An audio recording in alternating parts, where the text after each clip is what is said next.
রমজান মাসে ইফতারে কি কি খাবেন? বেশ কয়েকটি পার্টে আমি বলবো। কারণ আমরা রমজান মাস যথেষ্ট রোজা করি, কিন্তু আমরা রোজার উপকারিতা আমরা কিন্তু পাচ্ছি না। কারণ আমাদের ভুল খাবারের জন্য এই স্বাস্থ্যের যে উপকারগুলো আমরা পাচ্ছি না। তো কি কি খাবার খাবেন সেগুলো আমি বলবো। প্রথমে খাবার, ইফতারে আমাদের খেজুর খেতে হবে। একটা খেজুর একটা খেজুরের গ্লাইসেমিক ইন্ডেক্স হচ্ছে 40 থেকে 50-এর মধ্যে, এবং ক্যালোরি হচ্ছে 25। খেজুরের উপকারিতা কি? এটা একটা ফাইবার সমৃদ্ধ খাবার। একটা খেজুর দিয়ে ইফতার শুরু করলে এতে থাকা পটাশিয়াম এবং প্রাকৃতিক সুগার তা দ্রুত মস্তিষ্ককে শান্ত করে, কিন্তু আঁশ থাকার কারণে সুগার স্পাইক ঘটে না। এসবগুলোর ভুসির শরবত, এর গ্লাইসেমিক ইন্ডেক্স 0, ক্যালোরি 5।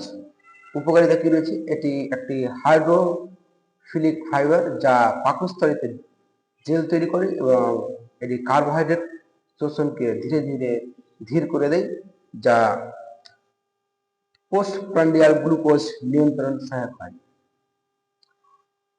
শশা খাবেন, যার গ্লাইসেমিক ইন্ডেক্সটা 15, ক্যালোরি হচ্ছে 15। উপকারিতা হচ্ছে এতে 95% পানি থাকে।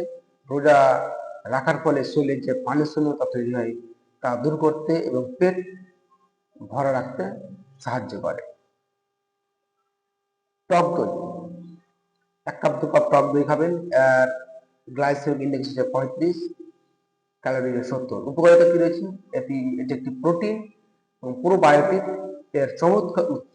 এটি হজম প্রক্রিয়া সহায়তা করে এবং পাকস্থলীর যেটা অ্যাসিডিটি কমায়। ডাবের পানি খেলে তো আরো খুবই উপকার রয়েছে। ডাবের পানি গ্লাইসেমিক ইন্ডেক্স হচ্ছে 3 আর ক্যালোরি রয়েছে 19। উপকারিতা হচ্ছে এটি একটি প্রাকৃতিক ইলেকট্রোলাইট ড্রিঙ্ক। এতে থাকা ম্যাগনেসিয়াম ও পটাশিয়াম রোজা পরবর্তী দুর্বলতা ও মাংসপেশির খিঁচুনি রোধ করে। তো আজকে এই 5টি খাবারের নাম বললাম। অবশ্যই রোজা ইফতারের সময় যে খাবার মেনু থাকবে এই 5টি খাবার রাখার চেষ্টা করেন।